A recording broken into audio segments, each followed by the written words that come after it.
मैं जैसे बात बता रहा हूँ, प्यार यार की बातें मैं नहीं करता। मैं किसी भी प्रकार के, और जब से योगी जी की सरकार आई है तब से तो भाई साहब बिल्कुल छोड़ दिया मैंने ये सब करना। प्यार में दरअसल होता क्या है कि कुछ लोग ऐसे भी प्यार कर लेते हैं जो प्यार करने लायक नहीं होते। एक सूखा सागा आदमी, वो प्यार करने मुझसे बोला कि यार वैलेंटाइन पे अपनी पत्नी को, अपनी प्रेमिका को क्या गिफ्ट देना चाहिए। मैंने कुछ भी दे दो यार, बढ़िया सी बहुत सारी चीजें होती हैं। बोला नहीं, कुछ ऐसा बताओ जो सस्ता भी हो और बड़ा सा भी हो। तो मैंने कहा कि यार मुझे तो नहीं समझ में आ रहा, थोड़ा सा सर्च कर लो उसके बाद चले जाओ। लेकिन उसने पूरा दिमाग लगाया कि सस्ता भी और बड़ा सा भी। गन्ना लेके पहुंचा, अरे वाह, प्रेमिका के लिए वैलेंटाइन डे पर। अच्छा। और कॉन्फिडेंस देखो, उससे पूछ और रहा है कि कैसा लगा। लड़की बोली अच्छा है, कम से कम तुम्हारी तरह चुसा हुआ तो नहीं है। हाय, हाय, एक पार्क में एक लड़का लड़की बैठे, अच्छा एंटी रोमियो चालू हो चुका है, लड़का लड़की बैठे, एकदम से पुलिस वाला आ गया। उसने कहा क्या कर रहे हो यहाँ पे, क्या कर रहे हो। तो लड़का सक पका गया, एकदम से बोला कुछ नहीं, कुछ नहीं कर रहे। तो पुलिस वाला बोला तो जाने दो लड़की को, काहे बेचारी का टाइम बर्बाद कर रहे हो। तो ऐसी स्थितियां भी आती है। हालांकि देखो, पत्नियों पर मैं इसलिए भी नहीं लिखता क्योंकि पत्नियों की रोज रोज नई नई डिमांड आती है और वो डिमांड पूरी करना किसी के भरोसे, किसी के बस की बात नहीं है। आप जानते हैं जो घोड़ी चढ़े एक बार, उसके लिए खुल जाए प्रॉब्लम के सारे द्वार। ये हकीकत है। मैंने 4 पंक्तियां लिखी, मैं राजनीति से जोड़ता हूं थोड़ा सा, आप लोग थोड़ा सा उत्साह से सुनिए। कि बीपी बढ़ाने वाली ब्लड रिपोर्ट की तरह, सुनना ही सुनिए, हाँ। बीपी बढ़ाने वाली ब्लड रिपोर्ट की तरह, जहां कोई दलील ना चले उस कोर्ट की तरह, और न जाने कहां कब किसकी मांग करने लगे, न जाने कहां कब किसकी मांग करने लगे, ये पत्नियां होती हैं बिल्कुल वक्फ बोर्ड की तरह। वक्फ बोर्ड की तरह। हाय, हाय। मैं सही बता रहा हूं। अच्छा अच्छा, आदत वाली बात है, आदत किसी की होती है इस तरीके की। मेरी पत्नी की भी आदत थी, वो कुछ ना कुछ मांगती रहती थी। एक उसे गोलगप्पे बहुत पसंद थे, यहाँ पर कई महिलाएं बैठी हैं, उसे उन्हें भी पसंद हो गए निश्चित तौर पर। मैं एक ऐसी कविता सुना रहा हूं कि जिसको सुनने के बाद आप हमेशा मुझे याद रखोगी जब भी गोलगप्पे खाने जाओगी। कविता की ताकत देखिए, कविता आपको उत्साह भी दिला सकती है, कविता आपको रोक भी सकती है।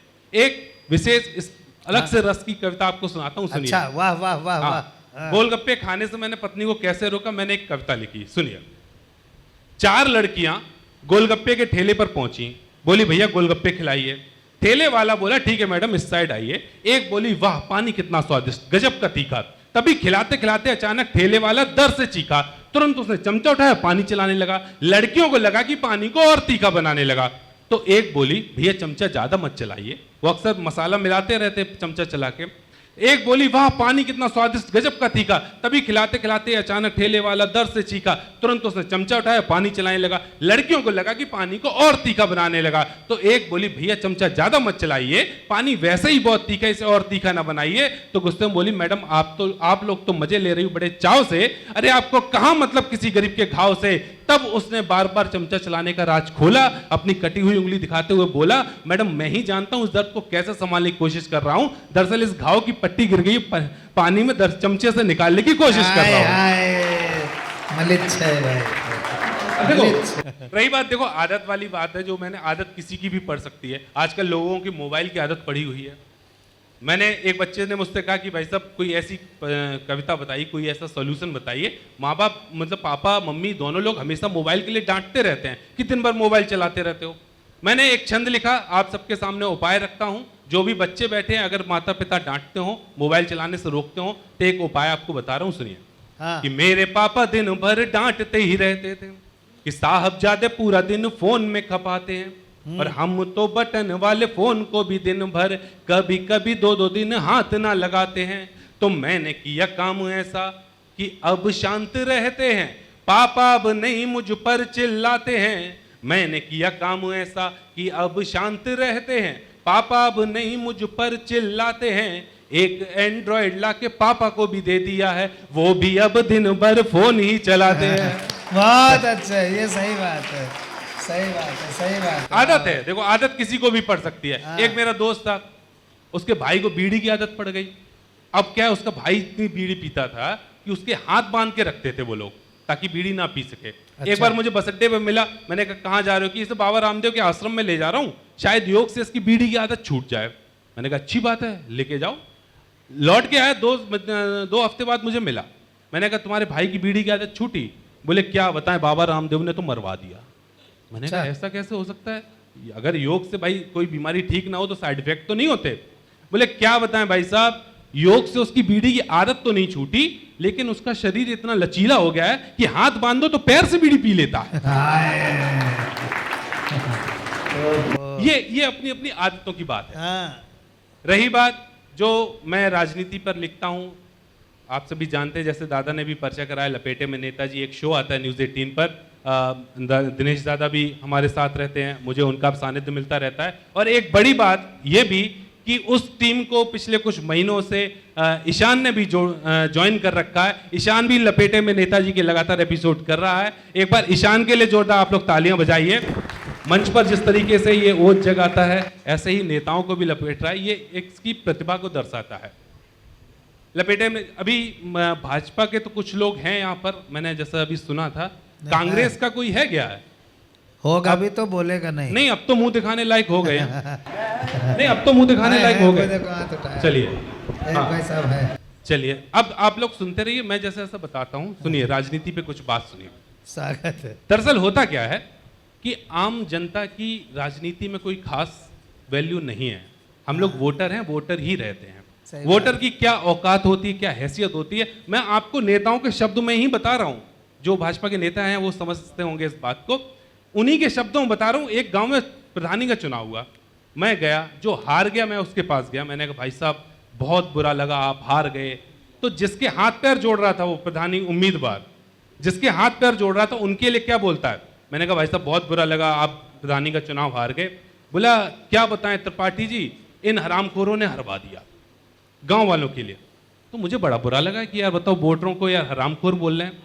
मैंने कहा चलो जीतने वाले के पास चलते हैं, मूड सही करते हैं। मैं जीतने वाले के पास गया, मैंने कहा भाई बहुत अच्छा लगा यार, तुम जीत गए, लोगों ने आपको बहुत वोट दिया। जीतने वाला कह रहा है क्या बताएं त्रिपाठी जी, हम ही जानते हैं ना हरामखोरों से कैसे वोट ले पाए।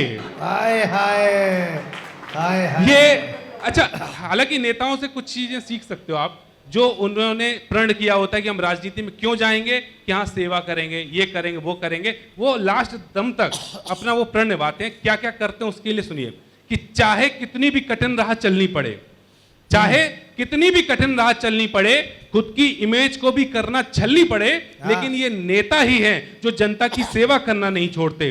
ये नेता ही हैं जो जनता की सेवा करना नहीं छोड़ते, चाहे इसके लिए ससुरी पार्टी बदलनी पड़े। आप देखते होंगे इधर से इधर, इधर से उधर लगातार नेता जा रहे हैं। ये तो है। दिल्ली में भाई साहब अभी बहुत बढ़िया एक घटनाक्रम हुआ, चुनाव हुए, अरविंद केजरीवाल हार गए, भाजपा की सरकार बन गई। अरविंद केजरीवाल ने जब इस्तीफा दिया था, चुनाव से पहले ही दे दिया था, वो अपने सीएम हाउस पहुंचे। एक बिल्कुल नया छंद आप सुनिए। हाँ बिल्कुल, बहुत अच्छा। और अवनीश ऐसा प्रयोग, ये चीज आपने सुनी नहीं होगी।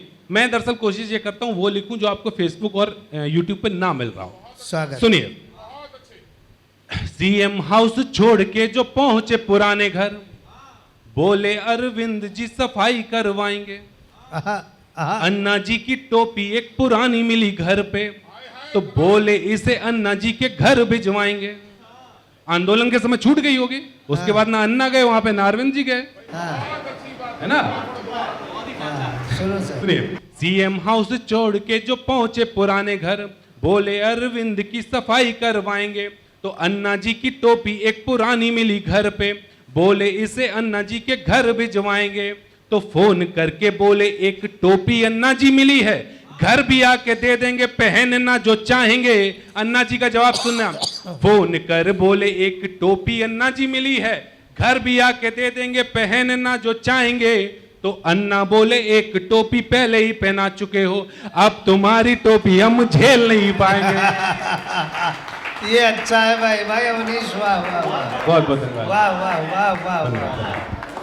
ये घटनाक्रम चलते रहते हैं। हाँ। और दरअसल हो क्या रहा है, जनता की चिंता कोई कर नहीं रहा है, सरकार अपने में मस्त हो जाती है और विपक्षी केवल उन सरकार का विरोध और विरोध केवल विरोध करते रहते हैं। एनपीए, एनपीआर, ये सब चीजें आई थी। अखिलेश जी ने कहा हम फॉर्म नहीं बनवाएंगे एनपीए वाले। अच्छा कह तो दिया, अब उन्हें ये टेंशन की ऐसा ना हो कि मोदी जी के प्रभाव में आके हमारे समर्थक फॉर्म भर दें। उन्होंने पीए से चिंता जाहिर की, तो पीए बोला सर आप टेंशन ना लो, कुछ नहीं होगा, मैं एक उपाय बता रहा हूं, आप वो कराइए। तो उन्होंने क्या बातचीत हुई दोनों के बीच में, अखिलेश जी ने जब पीए को बुलाया, बोले एनपीए वाले फॉर्म नहीं भरवाएंगे। तो पीए बोला सर आप टेंशन ना लीजिएगा, कॉन्फिडेंट हूं ये फॉर्म नहीं भरे जाएंगे। कॉन्फिडेंस का कारण सुनना, इंग्लिश में है फॉर्म, सबसे बड़ी दिक्कत तो यही। हाँ, लोग अधिकतर कहते हैं इंग्लिश बहुत हार्ड होती है, बहुत हार्ड होती है। ऐसा नहीं, देसी ज्यादा हार्ड होती है। आप लोग को पता होगा, पुरुषों को ज्यादा पता होगा। सुनिए, मैं फिर से पढ़ता हूं कि अखिलेश जी ने जब पीए को बुलाया, बोले एनपीए वाले फॉर्म नहीं भरवाएंगे। तो पीए बोला सर आप टेंशन ना लीजिएगा, कॉन्फिडेंट हूं ये फॉर्म नहीं भरे जाएंगे। इंग्लिश में है फॉर्म, तो फॉर्म भराने वाला युवा कार्यकर्ताओं को काम ये थमाएंगे, युवा कार्यकर्ताओं को काम ये थमाएंगे। अरे आपकी ही सरकार में ही तो पढ़ाई की है, नकल से पास हैं वो भर ही ना पाएंगे। अच्छा है भाई, बढ़िया सटायर है। अच्छा, सटायर। एक और नया प्रयोग देखिए। हाँ पूरा गठबंधन इकट्ठा हो गया। हाँ, ऐसा लग रहा है देश भर की सांस इकट्ठी हुई है एक साथ इंडी गठबंधन में, स्वागत। है ना। अब हो गया रहा, राहुल जी चाह रहे हैं कि पूरे गठबंधन को उस पे मुखिया बन जाए, लीड करना चाह रहे हैं। और दिक्कत यह है कि बाकी में से कोई भी उनको लीडर नहीं मान रहा। राहुल जी अपने आप को क्या मनवाना चाह रहे हैं और बाकी लोग उन्हें क्या मान रहे हैं, मैं एक छंद आपके सामने रखता हूं, सुनिए। हाँ पूरे, देखिए अंग्रेजी के शब्दों का उपयोग कर रहा हूं, प्रयोग करने का चाह रहा हूं। हाँ, पूरे गठबंधन को लीड करना ये चाहें, पूरे, फिर से शुरुआत करता हूं, पूरे गठबंधन पे निगरानी रखते हैं, गठबंधन का खुद को ड्रोन मान रहे हैं और चाहते हैं सब उन्हें आईफोन माने पर, बटन वाला सब उन्हें फोन मान रहे हैं। कोई सीरियस नहीं ले रहा, बटन वाला सब उन्हें फोन मान रहे हैं। पूरे गठबंधन को लीड करना तो चाहे, पर उनकी बात तो बोलो कौन मान रहे हैं। और मुस्कान आएगी आप सभी के चेहरे पे। पूरे गठबंधन को लीड करना तो चाहे, पर उनकी बात तो बोलो कौन मान रहे हैं। चाहते हैं सब उन्हें आयरन मैन माने, जबकि सब उन्हें डोरेमोन मान रहे हैं। जय हो जय हो। लपेट अच्छा, दो, मैं मेरे सबसे लपेट बड़ी दो। दिक्कत पता है क्या है? समर्थकों की लपेट दो। सबसे बड़ी दिक्कत दादा क्या है? नेताओं से इतना डर नहीं लगता जितना समर्थकों से लगता है। हाँ मैं ऐसे ही एक ट्रेन में जा रहा था एक बार, तो एक मोदी जी की कट्टर समर्थक लड़की, अच्छा, हाँ, ऐसे ही किसी ने कह दिया कि यार गर्मी बहुत पड़ रही है, तो बोली अच्छा कांग्रेस के टाइम में नहीं पड़ती थी क्या? सही बात। मतलब इस हद तक। एक और आपको सुनाता हूं, कांग्रेस का समर्थक, वो भी बड़ा हाई क्लास का। एक बार शमशान में एक कांग्रेस का समर्थन गया, अब किसी काम से क्या बताऊं, एक ही काम से जाते हैं अधिकतर लोग। वहां पहुंचा, वहां लिखा था मृत्यु अटल है, मृत्यु अटल है, समझ रहे हो? अब कांग्रेसी समर्थक एकदम से सनक गया, बोला मृत्यु अटल कैसे? अटल तो भाजपा के थे। अब अटल भाजपा के थे, भाजपा से तो नफरत। अब बोला ये, उसने एक डिल्ला उठाया, एक वहां से पत्थर उठाया, काट दिया और लिख दिया मृत्यु न अटल है, मृत्यु न आडवाणी है, मृत्यु केवल केवल राहुल गांधी है। हाय हाय। तो समर्थक ऐसे ही है सारे। ओफो। अच्छा, एक समर्थक हमारे यहाँ जो सपा सरकार चलती है, आप सभी जानते होंगे, यूपी में इटावा तो राजनीति का गढ़ रहा है। हालांकि अब सरकार बदल गई है तो थोड़ी बहुत दिक्कतें भी होती हैं। अब हमें कोई प्लॉट अगर पसंद आ जाता है तो खरीदना पड़ता है। अच्छा, आए आए, क्या बात है, क्या बात है, वाह वाह गहरा वाह। हो गया। वाह, वाह, वाह, हाँ, लपेट दो। चलिए, तो मैं बता रहा हूँ, सपा समर्थक हमारे यहाँ कई है। ये वो क्या करते हैं, दरअसल शिवपाल सिंह यादव जी थोड़ा सहज हैं, वो किसी के साथ भी फोटो खिंचाने से मना नहीं करते। अब लड़के क्या करते हैं, जो युवा हृदय सम्राट बनने फिरते हैं, वो क्या करते हैं, काला चश्मा और कुर्ता पजामा सिंपल सा, वो बन गए, है ना, हाँ, गमछा। देखो दादा ने भी इस तरीके के अनुभव लिए हैं। तो होता क्या है, वो चाचा जी के साथ एक फोटो खिंचा लेते हैं और उसके बाद सोशल मीडिया पे डाल दिया और अपने आप को चाचा जी का सगा भतीजा बताते हैं। क्या और बात। उसका वो कई बार अनावश्यक रूप से फायदा भी उठाते हैं। ऐसे ही दो भतीजे आपस में मिले, उनके बीच में क्या बातचीत हुई मैं आपके सामने रखता हूं। अंतिम छंद सुनाकर अपनी जगह लेता हूं, क्या समय बात की है, वैसे ही वाह, कमी वाह, है। समय सुनिए, की। 3 लड़कों को जब पुलिस ने रोका, तब एक बोला आज तेरी आफत ही आई है। चाचा जी का हूं सगा भतीजा, जानता नहीं क्या, बाइक भी ये खुद चाचा नहीं दिलवाई है। उनके यहाँ जो काम होता है वो चाचा जी की कृपा से। भैंस ने बच्चा दिया, चाचा जी की कृपा से आज भैंस ने बच्चा दिया। अब इसमें चाचा की कृपा कहाँ है वो मैं नहीं पता।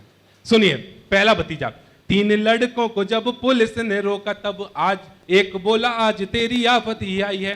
चाचा जी का हूं सगा भतीजा जानता नहीं क्या, बाइक भी ये खुद चाचा नहीं दिलवाई है। तो पुलिस वाला बोला चल साइड में लगा ले बाइक, जानता हूं तूने सारी बातें ये बनाई हैं। सुनना, पुलिस वाला बोला चल साइड में लगा ले बाइक, जानता हूं तूने सारी बातें ये बनाई हैं। तेरे जैसा ही भतीजा चाचा जी का मैं भी तो हूं, मेरी नौकरी भी चाचा नहीं लगवाई। बहुत बहुत धन्यवाद, बहुत बहुत आभार। भाई बहुत अच्छा, वाह वाह।